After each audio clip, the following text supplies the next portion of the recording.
والی نسلیں تیرے عشق ہی میں مچلے، انہیں نیک تم بنانا، مدنی مدینے والے۔ الحمدللہ رب العالمین والصلاة والسلام علی سید المرسلین، اما بعد فاعوذ باللہ من الشیطان الرجیم، بسم اللہ الرحمن الرحیم۔ الصلاة والسلام علیک یا رسول اللہ وعلی آلک واصحابک یا حبیب اللہ، الصلاة والسلام علیک یا نبی اللہ وعلی آلک واصحابک یا نور اللہ۔ مدنی چینل کے ناظرین، ہمارا پروگرام ہماری نسلیں، آج ایک ماں کے اکلوتے بیٹے کا واقعہ میں نے آپ کو بیان کرنا ہے۔ اس سے پہلے درود پاک کی فضیلت سن لیتے ہیں کہ رسول کریم صلی اللہ تعالیٰ علیہ وسلم نے فرمایا کہ قیامت کے روز میرے سب سے زیادہ نزدیک وہ شخص ہوگا جس نے دنیا میں مجھ پر کثرت سے درود پڑے ہوں گے۔ صلو علی الحبیب صلی اللہ تعالی علی محمد۔ ایک ماں کا اکلوتا بیٹا، وہ اپنی ماں کی آنکھوں کا تارا بھی ہوتا ہے، دل کا سکون بھی ہوتا ہے اور امیدوں کا مرکز بھی ہوتا ہے۔ اور جب والد کا انتقال ہو جائے تو پھر ماں جس کوششوں کے ساتھ اور محنت و لگن کے ساتھ اس کو پالتی ہے، اس کی پرورش کرتی ہے، وہ ایک اپنی مثال آپ ہوتا ہے۔ ایسا ہی ایک بیٹا تھا جو اپنی ماں کی کل دنیا تھا۔ ماں کام کاج کر کے کچھ بھی کرا کر اپنے بیٹے کو پالتی پوستی پڑھاتی، اس کی تعلیم وغیرہ کا سارا انتظام وہ کرتی رہی۔ امتحان کا وقت قریب ہوتا، دعائیں کرتی، مزید کوششیں، مزید محنت کرتی کہ بچہ اچھی تعلیم حاصل کر لے۔ خیر، بیٹا بھی آہستہ آہستہ بڑھتا گیا، تعلیم بھی حاصل کرتا گیا، کامیابیاں بھی حاصل کرتا گیا، حتیٰ کہ کالج میں بھی پہنچ گیا اور وہاں بھی اچھے نمبروں کے ساتھ، اچھی مارکس کے ساتھ وہ وہاں سے بھی کامیاب ہوتا چلا گیا۔ آخر کار ڈپلومہ ہوا، ڈگری بھی حاصل کی اور آ کر ماں کے ہاتھوں میں رکھ دی۔ ماں بھی بڑی خوش تھی کہ برسوں کی محنت پار لگتی ماں کو نظر آ رہی تھی۔ ماں نے بڑی محنت کی تھی، بڑا اس کے لیے مزدوری کی تھی اور بڑی قربانیاں دی تھی۔ یہ مائیں بڑی قربانیاں دیتی ہیں۔ پھر یونیورسٹی میں بھی داخلہ ہو گیا۔ ایک دن ماں نے کہا، بیٹا اب تو یونیورسٹی میں بھی چلا گیا ہے، بڑا ہو گیا ہے، میں نے بچپن میں تیری ماموں زاد جو بیٹی ہے، ماموں کی بیٹی ہے، اس سے میں نے زبان کی تھی کہ میں تیری شادی اس سے کرواؤں گی۔ تو اب تو بیٹا تو بھی بڑا ہو گیا ہے، شادی کی عمر بھی ہو رہی ہے، میں بھی چاہتا ہوں میں بھی چاہتی ہوں کہ گھر میں بہو آ جائے، میں بھی پوتے پوتیوں سے کھیلوں وغیرہ وغیرہ کر کے، میری بھی آرزویں تمنا ہے۔ تو بیٹے نے کہا، ماما یہ کیا کہہ رہی ہو؟ وہ ماں، اس کی تو نہ تعلیم ہے، وہ اس کے ساتھ میری شادی کیسے ہو سکتی ہے؟ میں کالج میں پڑھ رہا ہوں، میں یونیورسٹی میں ہوں، میری تعلیم ماں آپ کے سامنے ہے، میں شادی ایسی لڑکی سے کرنا چاہتا ہوں جو پڑھی لکھی ہو، یوں ہو یوں ہو۔ پھر اس نے تھوڑے سے اپنے مقاصد بیان کیے اور وہ ماموزہ لڑکی سے شادی کے لیے تیار ہوا نہیں۔ اب ماں کا تھا یہ اکلوتا، نازوں سے بھی پالا تھا، ماں اس سے پہلے کچھ کہتی تو وہ اس کی بات دل کی دل میں رہ گئی اور کچھ بھی نہ کر سکی۔ اس ماموں اور اس کی بیٹی کو بھی پتا چلا کہ یہ تو ہم جو تمنا لگائے بیٹھے تھے، اور جب یہ ترقی کر رہا تھا اور تعلیم حاصل کر رہا تھا تو لڑکی کو بھی ایسا تھا کہ چلو مجھے بھی کوئی اچھا گھر اور اس طرح لڑکا مل جائے گا. اس کے بھی خواب اور سارے مطلب کہ جو بھی اس کے منصوبے تھے سارے چکنا چور ہو گئے اور تہس نہس ہو گئے. خیر ماں بڑے صبر و تحمل کے ساتھ چلتی رہی اور بیٹا آگے مزید بڑھتا چلا گیا. آخر کار اسے ایک اچھی نوکری مل گئی, اچھی سیلری, اچھی اپروچ, نوکری بھی اچھی. اس نے آ کر اپنی ماں کو نوکری خبر دی. ماں بہت خوش ہوئی کہ تجھے نوکری بھی مل گئی. اور ماں تو ماں ہوتی ہے, ماں خوش نہیں ہوگی تو پھر کون خوش ہوتا ہے. تو اس نے کہا ماں اب یہ شہر میں نوکری ملی, اب یہ جو گاؤں میں جو ہمارا گھر ہے اب اس کو بھی بیچو نا, اور بیچ کر ہم شہر میں اپنا مکان لیں گے. تو ماں کے پاس سوائے ہاں کہنے کے کوئی دوسرا راستہ تھا نہیں. وہ کیا کرتی, اکیلی رہتی, اکیلی تو رہ نہیں سکتی تھی.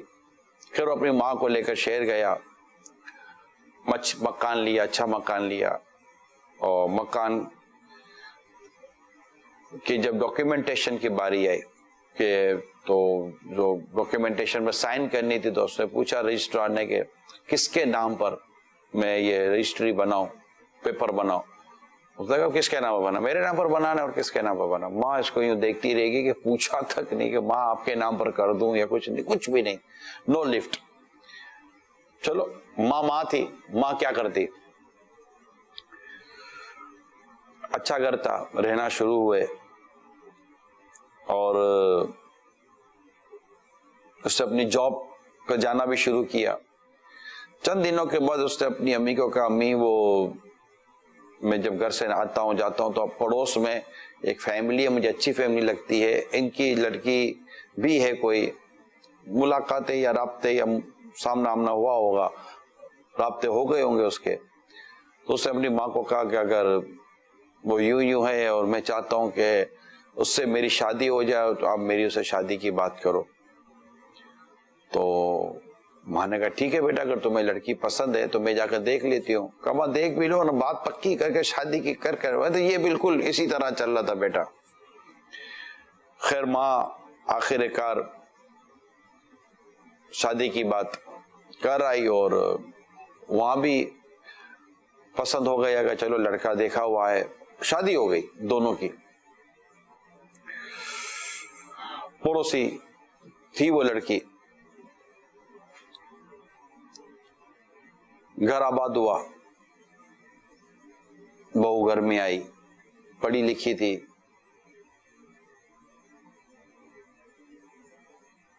زیادہ تعلیمی یافتہ تھی, تھوڑا گھرانہ بھی اس کا ٹھیک ٹھاک تھا. اللہ تعالیٰ نے کرم کیا اور بہت جلدی دادی کو پوتا بھی مل گیا. دادی خوش کہ چلو پوتا بھی مل گیا. تو بہو بھی ہے, بیٹا بھی ہے, پوتا بھی ہے. اب دادی کا دن رات کام کیا, پوتا اور دادی, دادی اور پوتا, اس کو کھلانا دھلانا کپڑے وغیرہ یہ وہ. دادی اب ان کاموں میں مصروف رہتی. اب جو بہو تھی یہ یوں تو پڑھی لکھی اور دکھنے میں بھی مطلب ٹھیک ٹھاک تھی, لیکن کردار کے تعلق سے, سیرت کے تعلق سے پھر اس کا ایک نیا روپ سامنے آیا. اس نے ایک دن اپنے شوہر کو کہا کہ دیکھو میں تمہیں صاف صاف بتا دوں, تمہاری ماں کی وجہ سے جو میری زندگی ہے نا وہ جہنم بنی ہوئی ہے. لڑکا ہکا بکا رہ گیا, اس کو کیا ہو گیا, کیا ہوا تمہیں؟ بولا بس دیکھو یہ زیادہ میں لمبی چوڑی تو بات نہیں کرتی آپ سے, بہت سمپل سی بات ہے. یا تو اس گھر میں آپ کی ماں رہے گی, اس گھر میں میں رہوں گی. لڑکا سیدھا ہوا. لڑکے کے لیے یہ ایک اچنبھی سی بات تھی, ایک نئی بات تھی کہ یہ بیٹھے بیٹھا کیا ہو گیا, ابھی تک تو سب صحیح چل رہا تھا. بس یہ بتاؤ تمہارے لیے میں ضروری ہے تمہاری ماں ضروری ہے؟ دیکھو میں تمہیں ناراض نہیں کر سکتا, تمہارا دل نہیں دکھا سکتا, میں تم سے محبت کرتا ہوں, لیکن وہ میری ماں ہے. کہ ٹھیک ہے, یا تو پھر وہ رہے گی یا میں رہوں گی, لیکن میں اس کے ساتھ نہیں رہ سکتی. تمہاری ماں ہے, میری ساس ہے, سب اپنی جگہ پر ہے, لیکن فیصلہ تم کر لو. خیر وہ سمجھا بجھا کر تھوڑا سا اس نے ٹائم گین کیا لڑکے نے. اب ماں کا ایک معمول تھا کہ وہ بچے کے ساتھ اپنے پوتے کے ساتھ رہتی, بہو کے کام کاج بھی کر دیتی. گھر کے کاموں میں جیسے ایک عام ساس ہوتی ہے نا, یہ پوتے بہو کام کاج کچن صاف صفائی ہوتی, گھر کے کاموں میں انوالو ہوتی ہے, اور انوالو رہنا بھی چاہیے, ورنہ بیٹھے بیٹھے ویسے مطلب کہ ہاتھ پیر گھٹنوں کو زنگ لگ جاتا ہے. تو وہ پریکٹس میں رہتی تھی اور کام کاج کرتی تھی, وہ بھی اپنی جگہ پر کچھ نہ کچھ کر ہی لیتی تھی. لیکن بات کلیئر ہو چکی تھی کہ بہو نے اب ساس کے ساتھ یعنی ایک چھت کے نیچے رہنا نہیں تھا. لڑکا بھی جانچ رہا تھا کہ ہو کیا رہا ہے, کچھ باتیں سنتا. آہستہ آہستہ بیٹے کا جو ایٹیٹیوڈ تھا, رویہ تھا, وہ اپنی ماں کے ساتھ نیگیٹو ہونا شروع ہوا, منفی. پہلے جس طرح بات کرتا تھا, بیٹھتا تھا, امی امی کرتا تھا, تھوڑا ٹائم دیتا تھا, نتھنگ, بے رخا پن بیٹے کا شروع ہوا. بعد ہوتے ہیں ایسے بیٹے جو مطلب پھر ماں کے ساتھ ان کا ایک عجیب سا انداز ہو جاتا ہے, ایٹیٹیوڈ ان کا عجیب سا ہو جاتا ہے. بدقسمتی کے ساتھ اپنی بیوی کے سامنے اپنی ماں کے ساتھ ہنسی مذاق بات چیت کرتے ہوئے ان کو گویا کہ جیسے کہ عجیب سا لگتا ہے.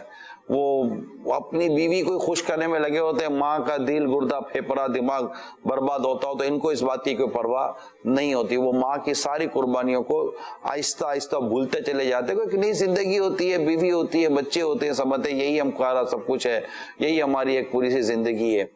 تو وہ اس انداز پہ چلنے لگا. پھر میاں بیوی اور بچہ ایک سیپریٹ زندگی کی طرف جانے لگے. ماں مسز فیل کرتی تھی کہ پوتا میرے پاس اتنا نہیں رہتا, بہو مجھے لفٹ نہیں کراتی. ایک بیٹا تھا وہ بھی اب صحیح وہ مجھ سے بات نہیں کرتا. اب یہ نا یہ دم گھٹتا ہے نا, ایسے ماحول میں آدمی کا دم گھٹتا ہے کہ رہے کیسے. گھر کی ایک چھت کے نیچے مجھ سے میرے ہی بچے اور میرا ہی پوتا میری بہو مجھ سے صحیح وہ بات ہی نہیں کر رہے, منہ چڑھا کے بیٹھے ہوئے ہیں, مجھے اجنبی بنا دیا ہے. اس نے کہا کہ بیٹا میں اگر تم کہو تو میں چند دنوں کے لیے اپنے کسی رشتہ دار کے یہاں جانا چاہتی ہوں. کسی کو دور رشتہ دار تھے. بیٹا ہاں ماں تھوڑے دن ہوا ہو, کوئی نہیں. تو چلی گئی. بیٹے نے کہاں روکنا تھا. وہ چند دن اپنے رشتہ دار کے یہاں بوڑھی ماں چلی گئی, اور وہاں بہو نے بیٹے نے سکون کا سانس لیا کہ چلو بڑھیا گھر سے گئی. ہائے ہائے. اب وہ بوڑھی ماں رشتہ دار کے یہاں بیٹھی, اور پوتا یاد آئے نا. سچی بات ہے دودھ سے زیادہ دودھ کی ملائی اچھی لگتی ہے.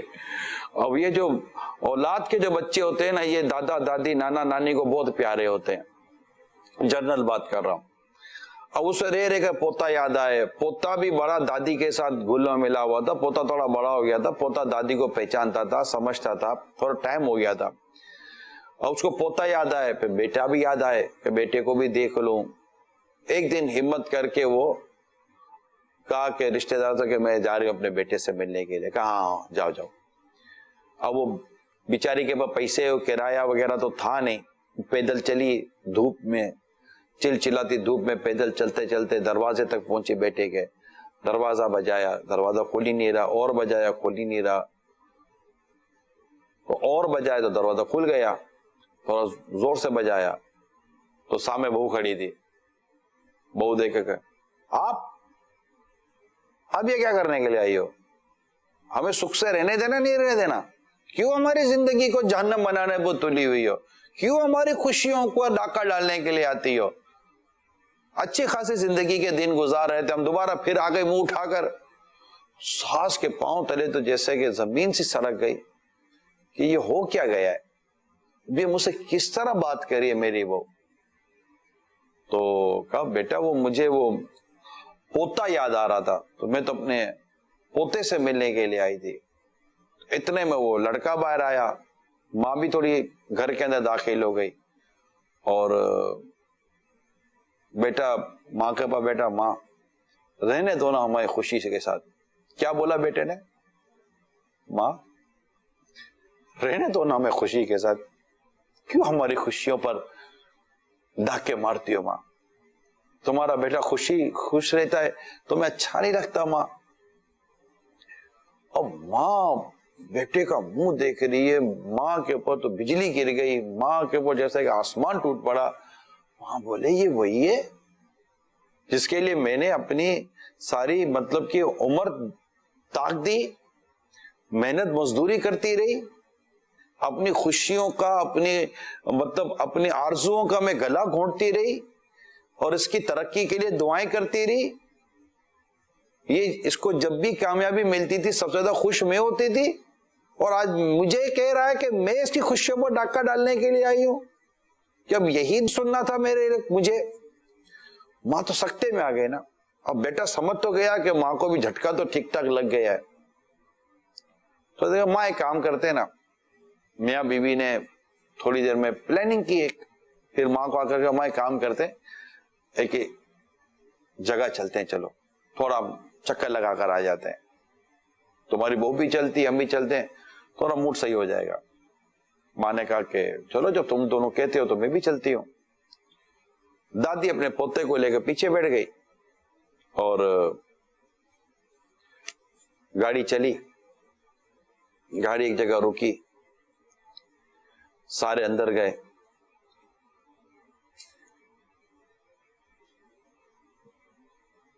ماں کو جب ایک شخص آ کر کہنے لگا بی بی آپ کا نام کیا ہے، جب اسے نام لکھنا شروع کیا اور رجسٹر میں انٹری کرنی شروع کی تو ماں کو لگا کہ یہ تو مجھے اولڈ ہاؤس میں لے آیا ہے، یہ تو مجھے اپنے گھر سے، اپنے رشتہ دار ہر جگہ سے اس نے مجھے نکال دیا.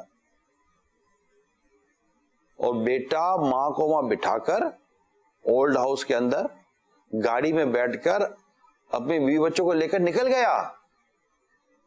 اب میاں بیوی خوش کہ یہ گئی اولڈ ہاؤس کے اندر. وہاں پوتا رو رہا ہے، دادی دادی دادی، وہاں دادی رو رہی ہے، وہاں بیٹا خوش، بیوی خوش. جان چھٹی، یہ گاڑی پر پر پر پر کر کے فراٹے لے کر دوڑنے لگی. جب جان چھوٹ گئی وہاں ماں کا جو دل ٹوٹا، اللہ اللہ، جو ماں کو جو صدمہ ہوا، اللہ اللہ، وہ آپ سن رہے ہیں، آپ سمجھ رہے ہوں گے کہ اس ماں پر کیا بیتی ہوگی. کہ بن باپ کے بچے کو میں نے اس لیے پال پوس کے بڑا کیا تھا کہ آج یہ مجھے اولڈ ہاؤس میں داخل کروا دے گا، میرے ساتھ یہ سلوک کرے گا.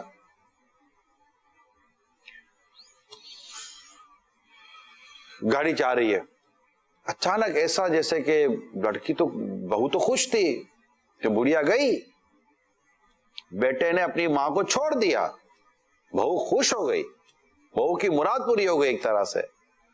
اور بیٹا جو کہ ویسے ہی بیوی پہ لٹو تھا، اس کی تو مت ماری گئی تھی نا، وہ تو بیوی کی باتوں میں آ چکا تھا. وہ اپنی ماں کی محبت، قربانیاں اور ماں کی ساری جو زندگی بھر کی وہ کوششیں تھی سب وہ بھول گیا. اللہ اور اس کے رسول کے فرمان بھول گیا، سب کچھ بھول چکا تھا وہ گویا کہ. اور گاڑی چل رہی، اچانک اس کو پتہ نہیں کیا دماغ میں بیٹے کو آیا کہ جیسے چلا رہا تو ماں گاڑی پر چلاتے چلاتے جیسے گاڑی کی سامنے اسکرین کے سامنے ماں کا جیسے کہ اس کی آنکھوں کے سامنے غم زدہ چہرہ ماں کا آنکھوں کے سامنے آنے لگے. تو ماں بڑی غمگین ہے، ماں بڑی، تو وہ گاڑی چلاتے چلاتے ماں کے اس غم زدہ چہرے کے تصور میں گم ہو گیا کہ میری ماں جیسے کہ مجھ سے کمپلین کر رہی ہے، ماں جیسے میری رو رہی ہے، ماں جیسے میری غمزدہ ہے. تو گاڑی چلا جاتا دماغ اس کا اپنی ماں کے غمزدہ چہرے میں چلا گیا. اتنے میں تیز زور سے آواز آئی بیوی کی، روکو روکو روکو بچو. اور یہ کرتے ہوئے دیکھا تو گاڑی سیدھی بہت بڑے ٹرک یا گاڑی بس کے اندر دھس چکی تھی. زبردست ایکسیڈنٹ ہو گیا، بیوی وہیں دم توڑ کے مر گئی، بیوی کا انتقال ہو گیا. بیٹا اپاہج ہو گیا، ٹانگیں ٹوٹ گئی اس کی، ہسپتال پہنچا دیا گیا. اور پوتا، قدرت دیکھیے، ایک خراش تک نہیں آئی پوتے کو، ایک خراش تک نہیں آئی پوتے. جب آدمی کو ہوش آیا تو اس کو پتا چلا کہ بیوی تو میری انتقال کر گئی ہے، پاؤں میرے ختم ہو چکے ہیں. اب وہ سمجھ تو گیا تھا کہ ہو نہ ہو مجھے میری ماں کی بد دعا لگی ہے. اب اس کی زبان پر صرف ایک ہی بات تھی, مجھے میری ماں سے ملا دو, مجھے میری ماں سے ملا دو, مجھے میری ماں سے ملا دو. ماں اولڈ ہاؤس میں پڑی, اپنی بیٹی کی بے وفائیوں کو یاد کر رہی تھی. ماں کو اس حادثے کی جیسے ہی اطلاع ملی, ماں تھی نا, ماں کا دل پسیج گیا, اس کو صدمہ ہوا, آنکھیں بھیگ گئی اور بے قرار دل سے اپنے رب کے حضور ہاتھ اٹھا کر ماں دعا کرنے لگی, یا اللہ میرے بیٹے کو شفا عطا کر دے, بیٹا اللہ تجھے شفا عطا کرے. بس ماں اتنا ہی کر سکی. آج اس اکلوتے بیٹے کی بے وفائی کی داستان جو میں نے آج آپ کو سنائی ہے,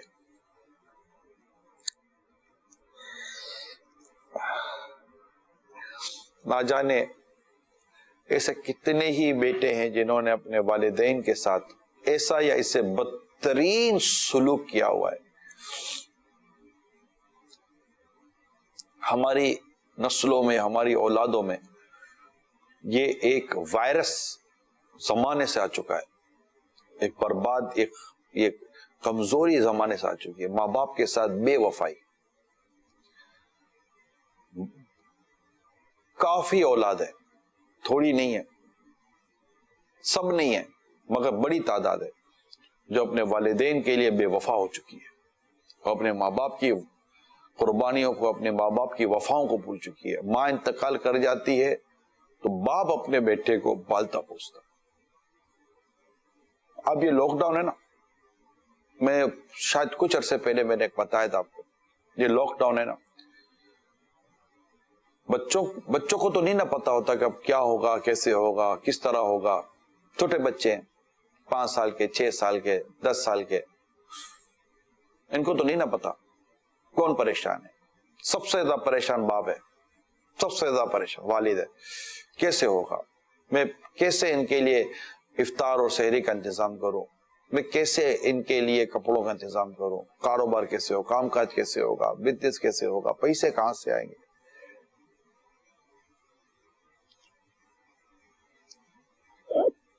بہت پریشان ہوگا اس وقت باپ, اور دوسرے پریشان ماں ہوگی.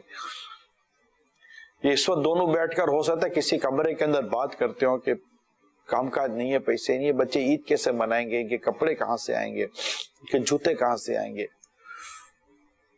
پچھلے سال افطاروں میں یہی ہم پکاتے تھے, اس وقت یہ نہیں کر پا رہے, کیسے ہوگا. باپ کہتا ہوگا آپ ٹینشن نہیں لو, میں کرتا ہوں کچھ, کسی سے قرضہ جسے مانگو, بولے یار میں بھی پریشان ہوں, لاک ڈاؤن نے تو مجھے بھی پریشان کیا ہوا ہے. ایسے کئی غریب ماں باپ ہے دنیا میں جنہوں نے اپنی خواہشوں کو ختم کر دیا.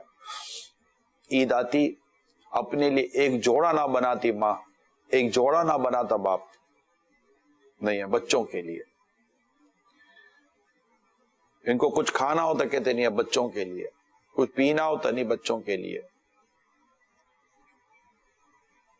انہوں نے اپنی خواہشات کو, اپنی جذبات کو قربان کیا بچوں کے لیے. اور جب یہ بچے بڑے ہو جاتے ہیں تو یہ اپنے ماں باپ کو اہمیت نہیں دیتے, امپورٹنس نہیں دیتے.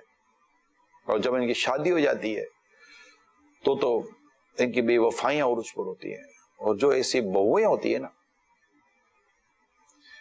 یہ اللہ سے ڈرے جنہوں نے اپنے شوہر کے دماغ کے اندر اس کے ماں باپ یعنی کہ اپنے ساس و سسر کے معاملے میں گندگی جو بھری ہے نا, جیسے جو بھی ایسی بہو ہیں, یہ خدا سے ڈریں, یہ خدا سے ڈریں کہ اس کا انجام اچھا نہیں ہوتا. ایک ماں اپنے بیٹے کو لے کر بیٹھی تھی, بیٹا چھوٹا تھا, کوئی بہت بڑا نہیں تھا, اور مکان تھا نیچے کا, ساتھ ہی تھوڑا دور ایک کوارٹر تھا. اس کوارٹر میں اس نے اپنے سسر کو رکھا تھا. گھر میں جگہ نہیں تھی, جگہ تھی سسر کے لیے جگہ نہیں تھی, اور وہیں کھانا وانا پہنچ جاتا تھا سسر کے پاس. تھوڑی گھر کے کام کاج سے فارغ ہو کر آ کر دیکھی تو بیٹے نے ایک ڈرائنگ بنائی ہوئی تھی. گھر بنایا تھا تو ماں بڑی خوش تھی, بیٹا اتنا اچھا گھر بنا لیا, شاباشی دے رہی تھی. اسی ڈرائنگ میں گھر بنانے میں بچے نے ایک الگ سے کوارٹر بنایا تھا تھوڑا سا دور. تو ماں نے کہا بیٹا یہ کوارٹر کیا ہے, یہ کمرہ کون سا ہے؟ گھر سے باہر بنایا. امی یہ جب میں بڑا ہو جاؤں گا تو میں ایسا ہی گھر بناؤں گا, اور جس طرح آپ نے دادا کو الگ رکھا ہے نا, امی میں آپ کو بھی یہاں رکھ دوں گا, بڑے وہیں رہتے ہیں نا. اف, ماں کو جھٹکا لگا. ماں نے کہا یہ کیا ہو گیا؟ اس کو مقافات عمل جیسی کرنی ویسی بھرنی والا سبق یاد آیا. اس نے فوراً جا کر اپنے سسر سے معافی مانگی اور اسے گھر میں لے آئی. اب شام کو جب بیٹا تو ہوتے ہیں ایسے, بیٹوں کی عقل کو دیمک لگ جاتی ہے, عقل کو فالج لگ جاتی ہے کہ وہ اپنے ماں باپ کے ساتھ بدسلوکی اور حسن سلوک کو بھول جاتے ہیں, صلہ رحمی کو بھول جاتے ہیں. تو یہ آدمی بھی ایسا ہی تھا, وہ بے بس لاچار بن کے بیٹھے ہوتے ہیں کہ ہم کیا کر سکتے ہیں. اور وہ یہ بیٹا یہ تھا, اس کے سامنے باپ کوارٹر میں تھا. جب رات کو واپس آیا دیکھا تو سب صحیح ہے, خوش ہو گیا, چلو بیوی سیٹ ہو گئی. بیوی سیٹ ہو گئی تو باپ گھر میں آ گیا, ورنہ اس بیچارے کی تو چلتی کوئی نہیں تھی. مقافات عمل جو اس طرح کی رویے اختیار کرتی ہے نا, میں آپ کو بتاؤں, ہمیشہ اپنے شوہر کے دماغ میں اس کے ماں باپ کی محبت ڈالو. آپ کی اولاد آپ کی رہے گی. لیکن کمپلینٹس یہ وہ تو ماں اور بیٹی کی بھی ہمیشہ لڑائیاں ہوتی رہتی تھی. اس طرح بعضوں کا ساس بہو کی بھی 19-20 ہوتی رہی تھی. گھر کا کام کاج ہے, یہ کیوں نہیں کیا, وہ کیوں نہیں کیا, اٹھی کیوں, جلدی گئی کیوں, یہ کیا وہ کیا. تو اسے ساس کو 2 لفظ کہتے تو بیٹی بھی ماں کو 2 لفظ کہہ دیتی ہے. تو ماں بیٹی ہے, ماں بیٹی کی سن کے چپ ہو جاتی ہے, ٹھیک ہے چلو بات چیت ہو جاتی ہے. تو یہ آپس کا ایک رشتہ ہے, اس کو نبھانا چاہیے. اور رات کو شوہر کے کانوں کو بھرنا نہیں چاہیے ماں اور باپ کے معاملے میں. نہ ہی ماں باپ کو چاہیے کہ وہ بہو کے معاملے میں اپنے بیٹے کا دماغ خراب کریں. اس سے گھر میں آگ لگے گی, گھر نہیں رہے گا. مگر یہاں موضوع صرف میرا وہ اولاد ہے کہ جو مطلب اس طرح باتوں میں آ کر اپنے ماں باپ کو اجاڑ دیتے ہیں, اپنے ماں باپ کو اٹھا کے پھینک دیتے ہیں. رمضان کا آخری عشرہ تھا, ایک بیٹا اپنی بیوی اور بچے کو لے کر ایک جویلری کی دکان میں گیا, سونے کی دکان میں, گولڈ, کہ عید کے دن میں کچھ بیوی سونا ونا لے لے گی. ماں پوتے کو لے کر دکان کے باہر کھڑی تھی. بھائی دکان کے اندر ایک کونے میں بیٹھی تھی, اور میاں بیوی سونا پسند کر رہے تھے, زیورات پسند کر رہے تھے. ایسے میں بیوی کو کچھ چیز پسند آئی. وہاں ماں کی نظر ایک چھوٹی سی انگوٹھی پہ پڑی. تو وہاں اس کی بیوی سونا لے رہی تھی, اس نے کچھ چیز پسند کر لی, سیٹ ویٹ لے لیا. اس سے پوچھا کہ کتنے کا؟ 20,000 درہم کا ہے. تو کہا ٹھیک ہے, یہ 20,000 درہم دیے. تو اس نے کہا وہ 100 درہم اور بھی چاہیے. تو لڑکے نے پوچھا 100 درہم کی چیز؟ اب 20,000 درہم کی سیٹ تھی, 20,000 درہم میں نے وہ کیش دے دی ہے, 100 درہم کی چیز کے. بولو وہ آپ کی امی ہے نا, انہوں نے ایک انگوٹھی لی, 100 درہم کی ہے. تو بہو نے دیکھا, اب اس کو اس عمر میں کیا پڑی ہوئی ہے. تو بیٹے نے کہا امی کیا تم انگوٹھی پہن کے کرو گے, یہ کوئی عمر ہے ماں انگوٹھی پہننے کی, واپس کر دو. ماں نے انگوٹھی دی, سب دکاندار کے سامنے ماں نے انگوٹھی دی, اور بولے یہ لو انگوٹھی. نہیں چاہیے ہم کو انگوٹھی. 20,000 درہم دیے, 100 درہم کی انگوٹھی ماں کو نہ دلائی. اور ماں پر کیا بیت رہی ہوگی, دکاندار کیا سوچ رہا ہوگا, آپ تصور کیجئے. ماں کس بھاری قدموں سے دکان سے باہر چلی ہوگی, اس کے چہرے کی رنگت کیسی ہوگی, وہ دکاندار کے آگے شرمندہ کتنی ہو رہی ہوگی کہ میرے بیٹے کو بہو کو دلانے کے لیے 20,000 درہم ہے, مجھے ایک انگوٹھی دلانے کے لیے 100 درہم میرے بیٹے کے جیب میں نہیں ہے, اور میں بڈھی ہو گئی. گاڑی میں بیٹھے تو اب بیوی شوہر کو ڈانٹنے لگی. بیوی شوہر کو, یہ تم نے کیا کیا اپنی ماں کے ساتھ, تو کیا ہوا, اور یہ تو اب اس کو برا لگ جائے گا تمہاری امی کو. اب بتاؤ منہ کو پالے گا کون, سنبھالے گا کون, اس کو نہلائے گا دھلائے گا کون, اگر یہ گھر چھوڑ کر چلے گی تو ہمارا بچہ کون سنبھالے گا. تمہیں سمجھ نہیں ہے, یعنی ڈانٹ کیوں رہی ہے, کہ پوتے کو اس کی ساس سنبھالے تھی، ساس دی تھی جیسے گھر کی ملازمہ نوکرانی تھی. اب وہ گاڑی سے اترا گیا آیا اور وہ ماں نے انگوٹھی نہیں لی. ماں نے کہا بیٹا میں نے انگوٹھی لی تھی کہ عید کے دن پہنوں گی تو میں بھی کچھ خوشی منا لوں گی، لیکن آج کے بعد میں قسم کھاتی ہوں بیٹا کبھی سونا نہیں پہنوں گی، اور تیرے ہاتھ سے تو بیٹا کبھی بھی نہیں لوں گی. یہ بدسلوکی، یہ واقعات ہیں جو دنیا میں ہو رہے ہیں. یہ بدسلوکی ماں باپ کے ساتھ اگر اولاد کرتی، دیکھیں جو کرتی ہے میں اس کا کہہ رہا ہوں، الحمدللہ ایسی اولادیں ہیں، ایسی بہویں ہیں، ایسی فیملیز ہیں جہاں پر ساس راج کرتی ہے. الحمدللہ بہویں اپنی ساس کی خدمت کرتی ہے، اولاد اپنی ماں کے آگے کھڑی رہتی ہے، اور اس گھر میں مجال نہیں ہے کہ ماں باپ جو ساس سسر ہوتے ہیں ماں باپ کے آگے کوئی بات کر لو. یہی گھر آپ کو بچے ہوئے اور دعاؤں والے ملیں گے، جہاں یہ بوڑھے والدین کی دعائیں ملتی ہیں. بہو دعا لیتی ہے، بچے دعائیں لیتے ہیں، پوتوں کو دعائیں ملتی ہیں، بیٹوں کو دعائیں ملتی ہیں. اور 19-20 جو گھر میں ہو جاتا ہے اس میں لڑکے کا دماغ نہیں خراب کیا جاتا، اس میں لڑائی جھگڑے نہیں کیے جاتے، اس میں ایک دوسرے کی عزت کی جاتی ہے. وہاں ساس کو ماں کا ہی درجہ دیا جاتا ہے، سسر کو باپ کا ہی درجہ ملتا ہے، اور وہ گھر بھی بہوؤں کو بھی بیٹی کا درجہ دیتے ہیں. اور بیٹا خوش ہے، بیوی کو بیوی کے حق دے رہا ہے، ماں کو ماں کے حق دے رہا ہے. بیوی کے چکر میں ماں پر ظلم نہیں کرنے دیتا، اور ماں کے چکر میں آ کر بیوی پر ظلم نہیں ہونے دیتا.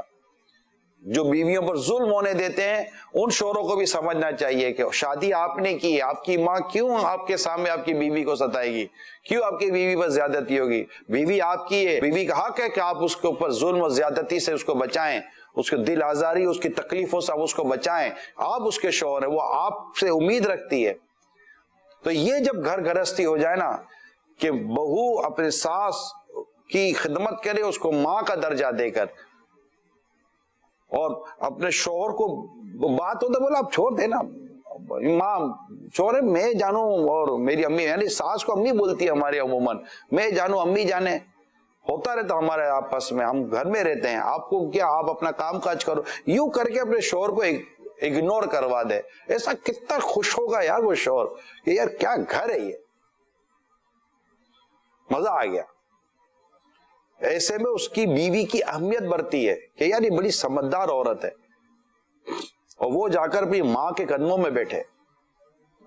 بیوی دیکھے کہ میرے اسلامی بھائیوں، بیوی دیکھے، دنیا دیکھے کہ یہ وہ اولاد ہے جو اپنے ماں باپ کے قدموں میں بیٹھی ہوئی ہے اور ماں باپ کی دعائیں لیتی ہے، ماں باپ کے قریب بیٹھتی ہے، ماں کو پوچھتے ہیں کہ امی کیا چاہیے. اے میری نوجوان نسلوں، اپنے والدین کی عزت کرنا سیکھو، اپنے والدین کی قدر کرنا سیکھو، اپنے والدین کا احترام کرنا سیکھو. آج آپ یہ کام کریں گے، آج آپ کی اولاد دیکھ رہی ہوگی کہ آپ اپنی ماں کے ساتھ کیسے، یعنی وہ بیٹا دیکھ رہا ہوگا کہ آپ دادی کے ساتھ، یا بیٹی دیکھ رہی ہوگی کہ یہ دادی کے ساتھ یا دادا کے ساتھ میرے ابو اور میری امی کیا انداز اختیار کرتے ہیں. ایک دن آئے گا کہ آپ کی عمر بڑی ہوگی، آپ کی اولاد کی عمر بھی بڑی ہوگی. انشاءاللہ تبارک و تعالیٰ دیکھیں گے کہ آپ کی اولاد جتنا آپ نے نہیں کیا ہوگا نا اپنے ماں باپ کا، انشاءاللہ اس سے بڑھ کر آپ کا کرے گی. یہ ہے نسلوں کو سنوارنا، کہ جیسا کرو گے ویسا بھرو گے. نسلوں کو سنوارنے والے کام ہونے چاہیے. اور بنیادی باتیں والدین کا ادب، والدین کی تعظیم، والدین کی محبت. رسول پاک صلی اللہ تعالی علیہ وآلہ وسلم نے بہترین اس معاملے میں تربیت فرمائی ہے. ایک شخص یمن سے سرکار کی بارگاہ میں حاضر ہوا صلی اللہ تعالی علیہ وسلم، اور کس کے لیے؟ راہ خدا میں لڑنے کے لیے، جہاد کے لیے. کتنا عظیم یہ کام تھا. اور سرکار دو جہاں صلی اللہ تعالی وسلم انتخاب فرمایا کرتے تھے. تو سرکار صلی اللہ تعالی علیہ وآلہ وسلم نے پوچھا کیا یمن میں تمہارا کوئی ہے؟ تو اس نے عرض کی جی ہاں میرے والدین ہیں، ماں باپ ہیں یمن میں. تو پیارے آقا صلی اللہ تعالی علیہ وسلم فرمایا کیا تمہارے ماں باپ نے تمہیں اس کی اجازت دی ہے جو تم آئے ہو راہ خدا میں لڑنے کے لیے؟ اس نے کہا نہیں، والدین نے اجازت نہیں دی.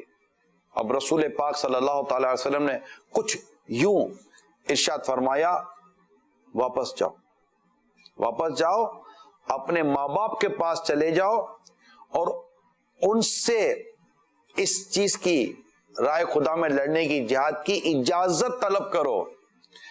اگر وہ اجازت دیں تو آ جانا، ورنہ انہی کے ساتھ اس نے سلوک کرنا کہ وہی تمہارا جہاد ہے.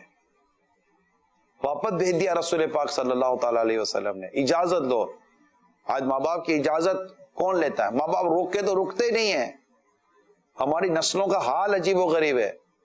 اے میرے نوجوان اسلامی بھائیوں، اسلامی بہنوں، میں آپ سے کہہ رہا ہوں، میں آپ کو ایک اور حدیث، ایک واقعہ سناتا ہوں حدیث پاک کی روشنی سے، کہ ایک شخص بارگاہ رسالت صلی اللہ تعالی علیہ وسلم یعنی نبی پاک کی بارگاہ میں حاضر ہوا، آپ سے ہجرت پر بیعت کرنے کی خواہش کا اظہار کیا. اس نے بھی یہ بھی بتلایا کہ جب میں آپ کی خدمت میں ہجرت پر بیعت کرنے کے لیے گھر سے آ رہا تھا تو میرے والدین رو رہے تھے. میرے آقا صلی اللہ علیہ وسلم نے اس نوجوان سے فرمایا، اپنے ماں باپ کے پاس واپس جاؤ اور انہیں ہنساؤ جیسا کہ انہیں رلایا ہے. یہ ہے تعلیم مصطفیٰ صلی اللہ تعالی علیہ وآلہ وسلم. آپ کے میرے نبی پاک کی تعلیم ہے کہ آپ نے ماں باپ کے تعلق سے کس قدر تاکید فرمائی ہے. یہی جنت و جہنم کے دروازے ہیں. خدمت کر کے جنت میں جاؤ یا ان کو ناراض کر کے جہنم میں جاؤ. آج ہماری نسلوں میں جو سب سے بڑی برائیاں ہیں نا، بڑی اس میں ایک برائیاں ماں باپ کے ساتھ بے وفائی ہے، ماں باپ کے ساتھ بے درکاری ہے، ماں باپ کے ساتھ بے رخی ہے. قطع نظر اس سے کہ والدین کی آپ نے تربیت میں کیا کیا، کیا نہیں کیا، کیا سمجھایا، کیا نہیں سمجھایا. بدقسمتی ہے کہ ہماری تعلیمی اداروں میں، اسکول میں، کالجز میں، یونیورسٹیز میں، اس طرح کے اداروں میں اس طرح کے لیسنس، اس طرح کے بھرپور انداز سے لیکچرز نہیں ہیں کہ جب بچہ کالج سے یا اسکول سے باہر نکلے تو اس کے دل کے اندر ماں باپ کی محبت کا سمندر ٹھاٹھے مارتا ہو، اس کی رگوں میں ماں باپ کی محبت ہو، اور وہ کسی کام کے کرنے سے پہلے اپنے والدین کی اجازت لے، اور ماں باپ منع کریں تو لبیک کہہ کر گھر میں بیٹھ جائے، میں حاضر ہوں میرے ماں باپ، آپ پر میری جان قربان. ایک محبت کی بات کر رہا ہوں، آپ میرے والدین ہیں. اور اگر شادی ہو جائے تو شادی کے بعد اپنے والدین کی قدر، بھلے آپ ساتھ نہیں رہ رہے ماں باپ کے، ہر کوئی بچہ ساتھ نہیں رہتا، شادی کے بعد الگ ہو جاتے ہیں، تو الگ ہو جاتے تو کیا ماں انتظار کرتی رہے گی آپ کا؟ کہ یہ باپ انتظار کرتا رہے گا کہ یہ مہینے 2 مہینے، ہفتے 2 ہفتے تک ملتے آتے نہیں ہے. ہاں یہ والدین ہے جو روزانہ آپ کو دیکھے بغیر چین نہیں آتا تھا. گھر میں آتے تھے تو پوچھتے تھے کہاں ہیں آپ، چپ جاتے تھے. آپ کو یاد ہے آپ گھر میں چپ جاتے تھے، امی آپ کو چھپا دیتی تھی، اور ابو جھوٹی آپ کو ڈھونڈا کرتے تھے. کبھی پلنگ کے نیچے دیکھتے تھے، کبھی صوفے کے نیچے دیکھتے تھے، پتا تھا کہ آپ دروازے کے پیچھے چھپے ہوئے ہو. پھر ڈھونڈ کے اے پکڑ لیا کر کے آپ بھی خوش ہو جاتے تھے، ابو نے پکڑ لیا، میرے ابو چپ گیا تھا. آپ کو یاد آتی ہے یہ باتیں؟ آج ماں باپ کو یاد آتی ہے وہ باتیں؟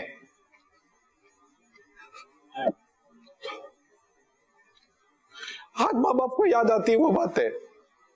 اپنے پھٹے ہوئے کپڑے اور پھٹے ہوئے جوتے ماں باپ کو یاد آتے ہوں گے، اپنا پھٹا ہوا رومال یاد آتا ہوگا کہ یہ وہ اولاد ہے جس نے مجھے پوچھنا بند کر دیا، دیکھنا ملنا بند کر دیا، مجھے چھوڑ کر بیٹھا ہوا ہے، اس کے لیے میں نے ایک رومال تک نیا نہیں لیا تھا.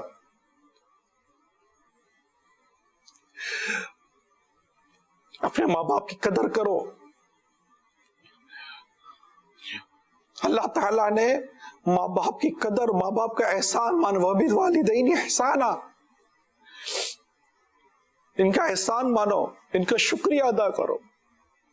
کہہ دو ماں باپ کو جزاک اللہ، جزاک اللہ، شکریہ، thank you, you are my great parents. آپ ہمارے ماں باپ ہیں. اس سے پہلے کہ ماں باپ کا سایہ اٹھ جائے، اس سے پہلے کہ ماں دنیا سے چلی جائے، اس سے پہلے کہ باپ دنیا سے چلا جائے، اور آپ سوچتے رہ جائیں، اور جب آپ کی اولاد آپ کو چھوڑ کر چلی جائے اور آپ کو اپنے ماں باپ یاد آئے کہ میں نے اپنے ماں باپ کو چھوڑا تھا، آج میری اولاد ہے مجھے چھوڑ. اس سے پہلے کہ ماں باپ دنیا سے چلے جائے اور آپ اکیلے ہو جاؤ، ماں باپ کی قبر پہ جا کر پھر آپ کو معافیا مانگنی پڑے گی، مگر وہاں سے آواز کیا سے آئے گی؟ ابھی آواز سن سکتے ہیں آپ ماں کی, ابھی آپ کہہ سکتے ہیں ابھی معاف کر دو, تو ماں کی آواز سن سکتے ہیں آپ, بیٹا میں نے تجھے معاف کیا. باپ کی آواز سن سکتے ہیں آپ, بیٹا میں نے تجھے معاف کیا. لیکن اگر یہ دونوں قبروں میں چلے گئے, ان کی آواز کہاں سے سنو گے کہ بیٹا ہم نے تجھے معاف کیا؟ زندگی پر تڑپتے ہو, ترستے رہو گے. ابھی ان کا سایہ ہے, ابھی یہ ہیں آپ کے بیچ میں ہیں. آپ شادی شدہ ہیں, غیر شادی شدہ ہیں, واٹ ایور, آپ بیٹی ہیں یا بیٹے ہیں, یہ آپ کے ماں باپ ہیں. There are your parents and they are with you now, this time. یہ آپ کے ساتھ بیٹھے ہوئے ہیں. ان کے احسانوں کو یاد کرو. اور پھر آپ سوچئے کہ جب آپ جاگتے تھے تو آپ کے ساتھ کون جاگتا تھا؟ آپ کی ماں. یہ آپ کے والد صاحب بھی کہیں گے کہ بیٹا میں سوتا رہتا تھا, ماں جاگتی تھی.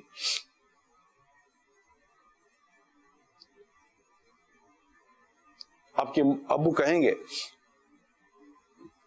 صبح اٹھ کر یہ میرے لیے بھی ناشتہ بناتی تھی, بیٹا آپ کے لیے بھی کھانا بناتی تھی, میرے لیے لنچ بھی تیار کرتی تھی, بیٹا آپ کے لیے بھی کھانا تیار کرتی تھی. آپ وہ دن یاد کرو جب آپ کو انڈا پسند نہیں ہوا تھا, ممی یہ کون سا انڈا بنایا, بیٹا کون سا بنا دو, دوسرا بنا دو. آج آپ کی امی کو ایک کیلا نہیں دستی آپ, جہاں آپ کی امی بیٹھی ہوئی ہیں, جنہوں نے اپنے ماں باپ کو لاس میں ڈالا ہے, معافی مانگے, خدا را لے کر آ جائیں. جنہوں نے اپنے ماں باپ کو کسی گھر میں اکیلا رکھا ہوا ہے, ہاتھ جوڑتا ہوں, ان کو منا لو. اگر ساتھ نہیں رہ سکتے ٹھیک ہے, نہیں رہ سکتے, مگر انہیں اپنی زندگی سے تو الگ مت کرو یار, انہیں اپنے دلوں سے تو الگ مت کرو. وہ پوتا پوتی کو دیکھنے کو ترسیں, یہ کون سی سزا دے رہے ہیں آپ ان کو؟ سزا ہے ان کو. یعنی اگر باپ ناراض ہے نا, آپ کا کون سا آپ کی عبادتیں کیسے قبول ہوں گی؟ آپ کے باپ ناراض ہیں. ایک بات کر رہا ہوں میں آپ کو کہ یہ ہوتا ہے کہ اگر والد ناراض ہو تو عبادتیں قبول ہونے نہ ہونے کے تعلق سے اعلیٰ حضرت کی صراحت موجود ہے. میں انشاءاللہ آپ کو دیکھ کر بتاتا ہوں. البتہ یہ کہ میری یہ چند گزارشات تھی آپ کے سامنے والدین کے تعلق سے. اگر نسلوں پر بات ہو رہی ہے تو ہماری نسلوں میں, ہماری اولاد میں جو بہت بڑی پرابلم ہے وہ ماں باپ کے ساتھ بدسلوکی ہے, اور اللہ کرے کہ یہ بدسلوکی دور ہو جائے اور اولاد ماں باپ کی اطاعت و فرما بردار بن جائے. صلو علی الحبیب صلی اللہ تعالی علی محمد, توبوا الی اللہ استغفر اللہ, صلو علی الحبیب صلی اللہ تعالی علی محمد. یہ میں جو اعلیٰ حضرت کا مجھے جزیہ یاد آ رہا تھا. اعلیٰ حضرت امام اہل سنت فرماتے ہیں, پھر میں انشاءاللہ آپ کی کالس لیتا ہوں, باپ کی نافرمانی اللہ جبار و قہار کی نافرمانی ہے, اور باپ کی ناراضی اللہ جبار و قہار کی ناراضی ہے. آدمی ماں باپ کو راضی کرے تو وہ اس کے جنت ہیں, اور ناراض کرے تو وہی اس کے دوزخ ہے. جب تک باپ کو راضی نہ کرے گا اس کا کوئی فرض, جب تک باپ کو راضی نہ کرے گا اس کا کوئی فرض, کوئی نفل, کوئی نیک عمل اصلاً قبول نہیں. عذاب آخرت کے علاوہ دنیا میں ہی جیتے جی سخت بلا یعنی شدید آفت نازل ہوگی. مرتے وقت معاذ اللہ عز و جل کلمہ نصیب نہ ہونے کا خوف ہے. یہ جو مجھے یاد آئے تو میں نے کوئی بھول نہ ہو جائے, اس لیے میں نے آپ کو پڑھ کر, سمندری گنبد امیر سوئے کا رسالہ ہے, اس کو دیکھ لیجئے گا. اس میں یہ عبارت لکھی ہوئی تھی, اپنے ماں باپ کو منا لے. ابھی بھی اگر گھر میں ہے خوشی خوشی منا لے, ہیپی. ماں باپ سے میری درخواست ہے, اگر بہو کی طرف سے, بیٹے کی طرف سے, بیٹے کے بیٹوں کی طرف سے, بیٹیوں کی طرف سے کوئی بھی خدا نخواستہ آپ کو تکلیف پہنچی ہے, معاف کر. میں کہتا ہوں اگر انہوں نے معافی نہیں مانگی نا پھر بھی معاف کر دو, ہے تو آپ ہی کہنا, اور سب مل کر رہے اور اپنے بڑوں کی عزت کریں. حدیث پاک میں آتا ہے جو ہمارے بڑوں کے ادب نہیں کرتا ہے, احترام نہیں کرتا, اپنے ہمارے چھوٹوں کو شفقت ہم میں سے نہیں ہے. یہ گھر میں جو بڑے ہیں نا ان کا ادب کریں. بہو بھی کرے, بیٹا بھی کرے, بیٹی بھی کرے, پوتے بھی کرے, پوتیا بھی کرے, نواس جو بھی ہیں, نواسے نواسیاں, سارے مل کر یہ اپنے گھر کے بڑوں کا ادب احترام کریں. جس گھر میں انشاءاللہ اللہ کی رضا شریعت کے دائرے میں رہ کر یہ سارے کام کیے جائیں گے, کہیں بھی اللہ کی نافرمانی اور شریعت کے اصول اور اخلاقیات کا خون نہیں ہونا چاہیے, کیے جائیں گے انشاءاللہ اس گھر میں برکت بھی آئے گی, دعائیں بھی ملیں گی, عزت بھی ملیں گی. اور بڑوں کو چاہیے کہ اپنے چھوٹوں پر شفقت کریں, محبت کریں, انہیں تکلیفوں میں نہ رکھیں, اور ان کو بھی خوشیاں دیں, ان کو بھی معافیاں دیں, اور ان کو بھی راحتیں دیں, ان کو راحتوں کا سامان کریں. ان کے لیے رمضان ہے, مغفرت کا اشرہ شروع ہو چکا ہے, مغفرت کا اشرہ شروع ہو چکا ہے. اپنے بچوں پر شفقت کریں, اپنے بچوں سے پیار کریں, اپنے بچوں کے لیے نرمیاں کریں. بہو ہے تو اس کی بھی خطاؤں کو معاف کریں, بیٹی ہے تو اس کی بھی غلطیوں کو معاف کریں, بیٹا ہے تو اس کی بھی غلطیوں کو معاف کریں, اور محبتوں کے ساتھ رہیں, درگزر سے کے ساتھ رہیں. اللہ آپ کے ہم سب کے گھروں کو امن, پیار, محبت, سکون کا گہوارہ بنا دے, بس مدینہ مدینہ ہو جائے. اور رمضان کی ایسی برکت نصیب ہو, یہ لاک ڈاؤن, معاشی تکلیف جو بھی اللہ تعالیٰ سب دور بھی کرے, مگر ہمارے گھر کا امن بھی یہ دور ہو اور گھر کا امن بھی باقی رہے. اللہ آپ سب کو, ہم سب کو دنیا آخرت کی بھلائی نصیب فرمائے. میں نے پورا ایک بیان ہی کر دیا, کیا کروں, جذبات ہوتے ہیں. میں نے پڑھا تھا, مطالعہ کیا تھا, تو میں نے کہا یہ آپ کو بیان کر دوں گا. کالز لیتا ہوں.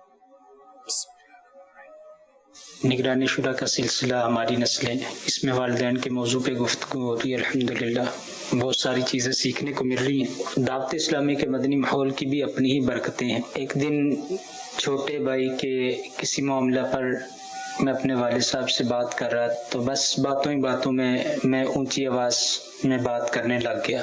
تو جیسے ہی میں نے بات ختم کی ہے فون پہ, میرے بچوں کی امی نے مجھ کو سمجھایا, مجھے کہا کہ یہ آپ نے ٹھیک نہیں کیا, آپ نے ابو کے ساتھ اونچی آواز میں بات کیوں کی, فوراً دوبارہ فون کرو اور ان سے معافی مانگو.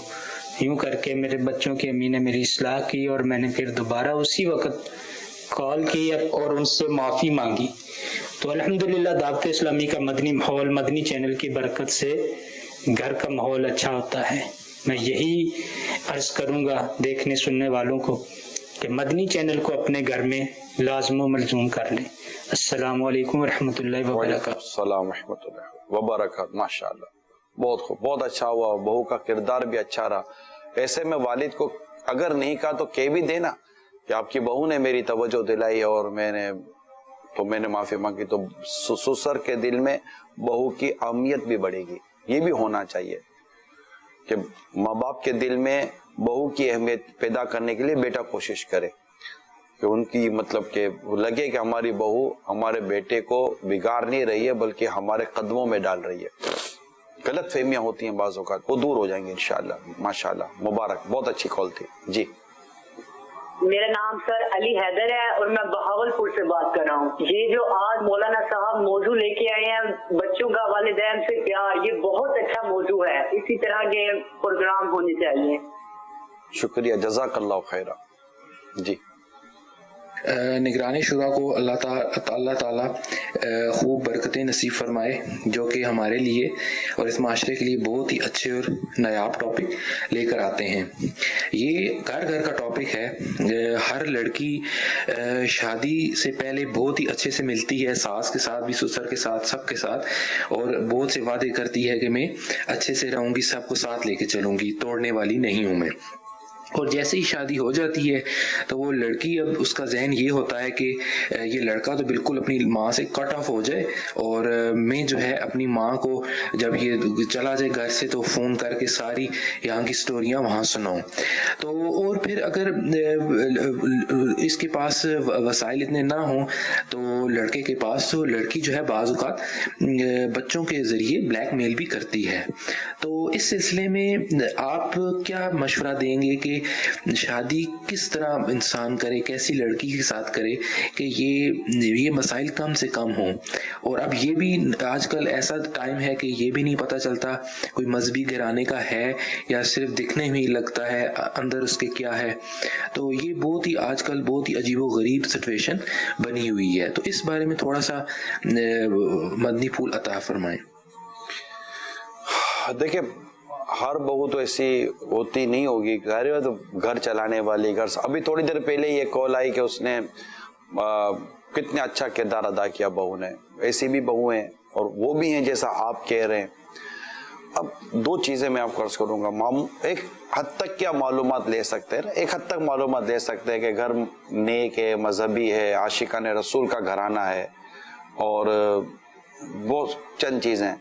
لیکن یہ بات طے ہے کہ بہت ساری چیزیں شادی کے بعد ہی ڈکلیئر ہوتی ہیں، بہت ساری چیزیں شادی کے بعد ہی پتہ چلتا ہے. یعنی یوں سمجھو کہ بعض اوقات جیسے کہ ایک مشین کتنی بعض اوقات دکھنے میں اچھی، بہتر، خوبصورت اور پائیدار لگتی ہے، لیکن گھر میں چلاؤ تو چلتے ہی گراڑی ٹوٹ گئی، یہ ہو گیا، وہ ہو گیا.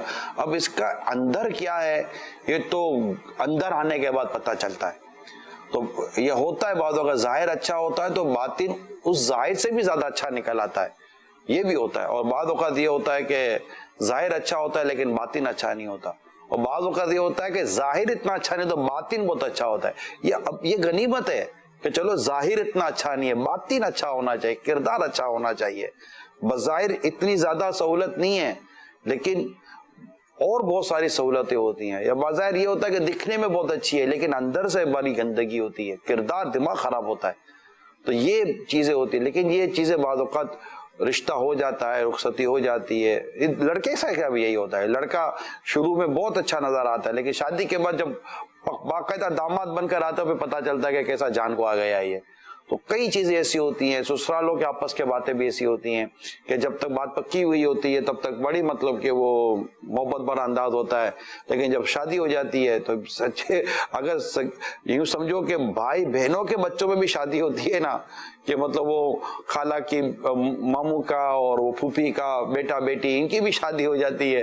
تو بعض اوقات بدقسمت ہے تو بھائی بہنوں میں بھی نفرتیں ہو جاتی ہیں. وہ کہتا ہے تو نے میری بیٹی کو خوش نہیں رکھا، تو بولتا تو نے میری فلاں کو خوش نہیں رکھا.